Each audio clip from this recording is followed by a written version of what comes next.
तो hello students, welcome back to another new video. तो इस वीडियो में मैं आपको सीमैट 2026 एग्जामिनेशन की सारी इंपॉर्टेंट डिटेल्स जो है वो देने वाला हूँ। जैसे कब नोटिफिकेशन रिलीज होगा, कब आपको रजिस्ट्रेशन फॉर्म फिल करना पड़ेगा, कब आपकी एग्जामिनेशन कंडक्ट की जाएगी, एग्जामिनेशन का जो पैटर्न है वो कैसे रहता है, क्या एलिजिबिलिटी क्राइटेरिया रहता है एंड कौन से टॉप कॉलेजेस में आप जो एडमिशन है वो ले सकते हो। तो ये सारी चीज़ें मैं आपको इस वीडियो में बताने वाला हूँ, तो वीडियो पूरा एंड तक देखते रहिए।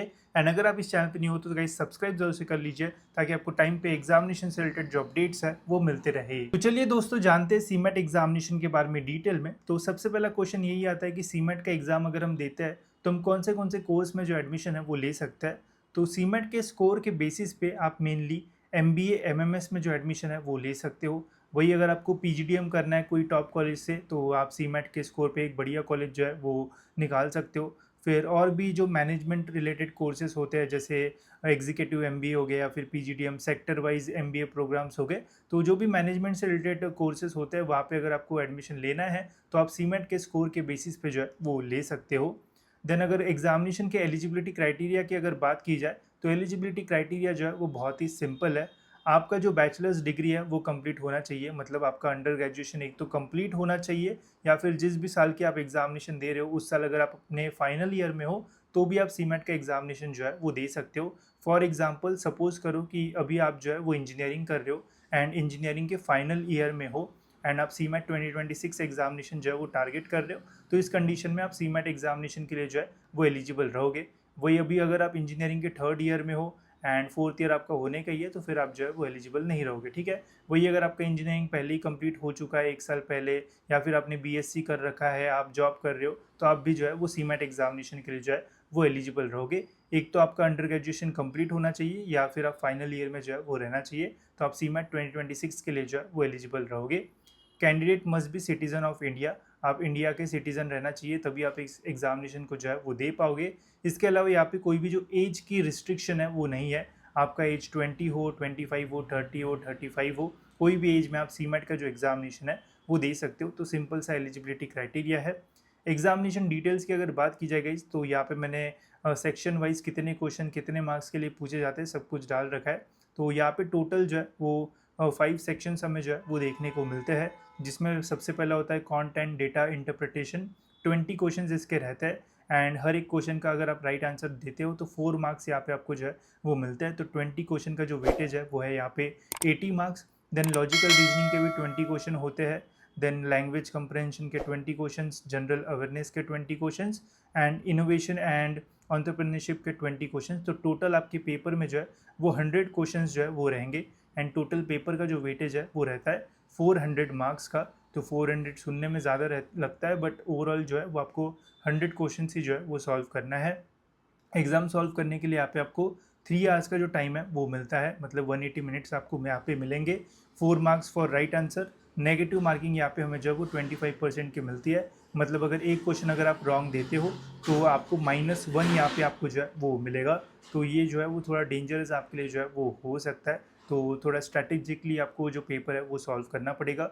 एग्जामिनेशन जो है वो कंप्यूटर बेस्ड होती है। जब आप फॉर्म भरोगे एग्जामिनेशन का तो आपको सेंटर अलॉट होता है, वहाँ पे फिर कंप्यूटर्स वगैरह रहते हैं, वहाँ पे जाके आपको जो एग्जामिनेशन है वो देना पड़ता है। साथ ही में यहाँ पे कोई भी जो सेक्शन लॉक वगैरह वो नहीं रहता है, कोई भी सेक्शन कभी भी आप जो है वो सॉल्व कर सकते हो। आपका जो भी स्ट्रॉन्ग पॉइंट है अकॉर्डिंगली आप उसे पहले सॉल्व कर सकते हो या फिर आप अपनी स्ट्रैटेजी के अकॉर्डिंग पेपर जो है वो सॉल्व कर सकते हो। डिफ़िकल्टी लेवल की अगर बात की जाए तो कैट एग्जामिनेशन से जो डिफ़िकल्टी लेवल है वो सीमेट का जो है वो थोड़ा कम रहता है। साथ ही में यहाँ पे आपको जो टाइम है वो भी ज़्यादा मिलता है, मतलब 180 मिनट्स में बस 100 ही क्वेश्चंस आपको यहाँ पे जो है वो सॉल्व करना है।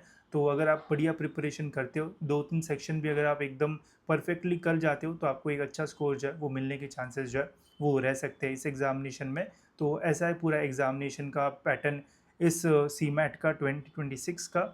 बाकी अगर एग्जामिनेशन डेट्स की अगर बात की जाए तो ये लास्ट ईयर का शेड्यूल है, जिसमें आप देख सकते हो 14 नवंबर टू 13 दिसंबर तक जो है वो online submission of application form जो है वो चला था। मतलब नवंबर के मंथ में जो है वो रजिस्ट्रेशन प्रोसेस स्टार्ट होती है, तब आपको फॉर्म फिल करना पड़ेगा।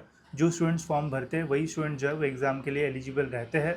देन उसके बाद कोई भी करेक्शन वगैरह रहा तो वो सारी चीज़ें होती है। आपको जो एडमिट कार्ड है वो लास्ट ईयर 20 जनवरी को जी है, मतलब इस साल 2025 में एग्जामिनेशन हुई थी तो 26 की एग्जामिनेशन जो है वो जनवरी 2026 में जो है वो कंडक्ट की जाएगी, ठीक है।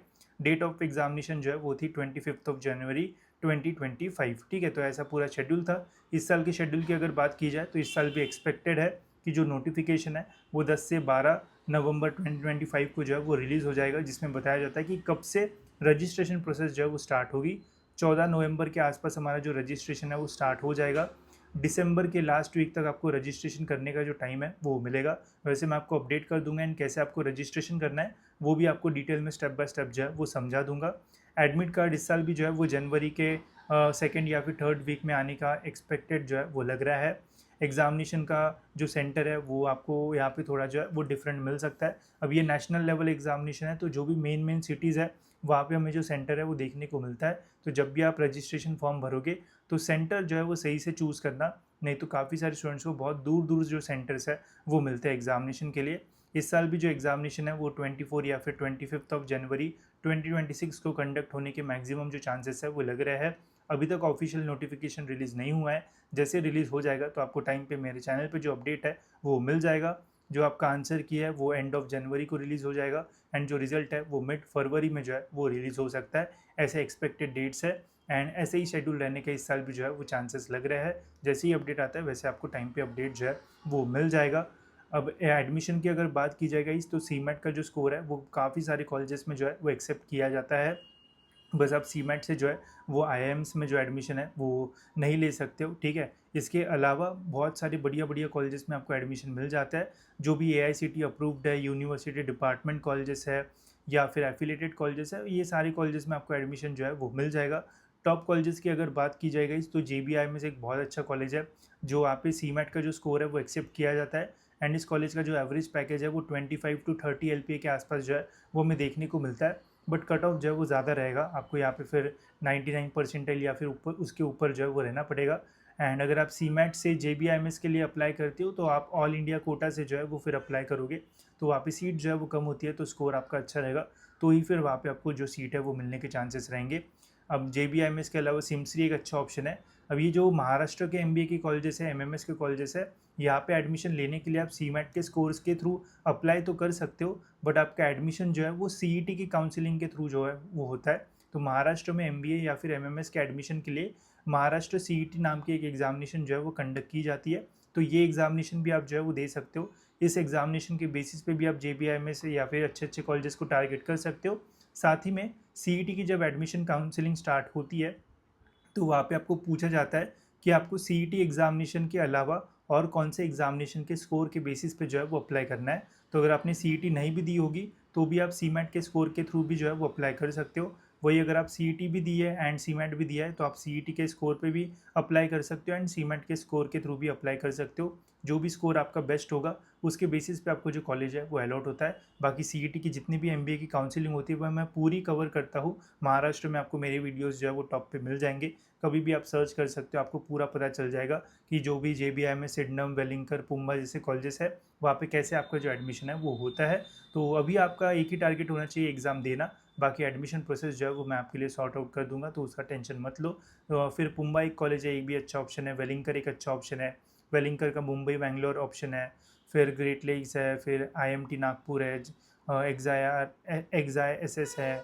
फिर ऐसे बहुत सारे कॉलेजेस आपको जो है वो देखने को मिलेंगे, तो इन्हें आप जो है वो टारगेट कर सकते हो। बट याद रखना, अगर आपको टॉप कॉलेजेस में जाना है तो आपको टॉप 3 परसेंटाइल स्टूडेंट में जो है वो आना पड़ेगा, तभी आपको जो है वो ये टॉप कॉलेजेस जो है वो मिल पाएंगे।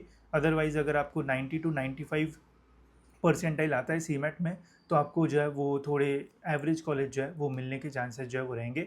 बिकॉज सीमेट में महाराष्ट्र में अगर आप अप्लाई करोगे तो आपको ऑल इंडिया कोटा के थ्रू जो है वो जाना पड़ता है, तो वहाँ पे सीट्स कम होती है। फिर बाकी अदर यहाँ कॉलेजेस में आप जाओगे जैसे महाराष्ट्र के बाहर, तो वहाँ पे आपको जो है वो फिर सीमेट में फिर G D P I interview rounds वो सारे जो है वो देना पड़ता है। बट महाराष्ट्र में जैसे जेबीआई में, सिडनम में एडमिशन चाहिए तो कुछ नहीं देना पड़ता है, बस एग्जामिनेशन का स्कोर, कोई इंटरव्यू नहीं, कुछ भी नहीं, डायरेक्ट आपका जो एडमिशन है वो हो जाता है, तो ये फ़ायदा होता है, ठीक है। तो बाकी सारी चीज़ें मैं और डिटेल में आपको जो है वो बताऊंगा। और कुछ डिटेल्स आपको जानना होगा कि कैसे एडमिशन प्रोसेस होता है या फिर सिलेबस जो है वो सीमेट का क्या होता है, तो वैसे मुझे जो है वो कमेंट्स में बता देना। मैं सिलेबस से रिलेटेड आपके लिए जो वीडियो है वो बना दूंगा। साथ ही में किस टाइप के जो क्वेश्चन है वो आपको पूछे जा सकते हैं वो भी मैं आपको जो है वो बता दूंगा। साथ ही में मैं आपको यही रिक्वेस्ट करूँगा कि अभी जैसे नवंबर जो है वो स्टार्ट होने को है, तो नवंबर से मैक्सिमम एमबीए, एमएमएस, पीजीडीएम की एग्जामिनेशन जो है वो स्टार्ट होती है। तो आप मिनिमम जो है वो 2 से 3 एग्जामिनेशन जो है वो टारगेट करो, या फिर अगर 2 कर रहे हो तो अगर आप कैट नहीं दे रहे हो या फिर कैट की प्रिपरेशन इतनी सही से नहीं जा रही है तो आप सीमैट को जो है वो टारगेट कर सकते हो। एंड सीमैट के इमीडिएटली बाद मार्च महीने में सीईटी एग्जामिनेशन जो है वो कंडक्ट की जाती है। तो इन दोनों में एक भी एग्जामिनेशन में अगर आपने अच्छा स्कोर कर लिया तो आपको बहुत बढ़िया कॉलेज जो है वो मिल सकता है। तो ऐसे 2 या फिर 3 एग्जामिनेशन के लिए आप टारगेट कर सकते हो। एनमैट है, फिर स्नैप भी है, तो उसे भी आप टारगेट कर सकते हो। देखो जैसा आपका प्रिपरेशन हो रहा है उसके अकॉर्डिंग कौन से एग्जामिनेशन आपके लिए बेस्ट होगी, आपका बजट क्या है, तो उसके अकॉर्डिंग आप ट्राई कर सकते हो। तो अच्छे कॉलेजेस आपको जो है वो मिल सकते हैं। ठीक है, बाकी कुछ डाउट्स होंगे तो आप मुझे कमेंट सेक्शन में जो है वो पूछ सकते हो। जैसे ही अपडेट आएगा तो आपको पता चल जाएगा। एंड फॉर्म कैसे भरना है वो भी मैं आपको जो है वो डिटेल में बता दूंगा। फिलहाल दोस्तों इस वीडियो में इतना ही रखते हैं। अगर आपको वीडियो अच्छा लगा होगा तो वीडियो को लाइक जरूर से कर लेना एंड चैनल को सब्सक्राइब जरूर से कर लेना ताकि आपको टाइम पे अपडेट्स मिले। मिलते हैं दोस्तों ऐसी और एक इन्फॉर्मेटिव वीडियो में।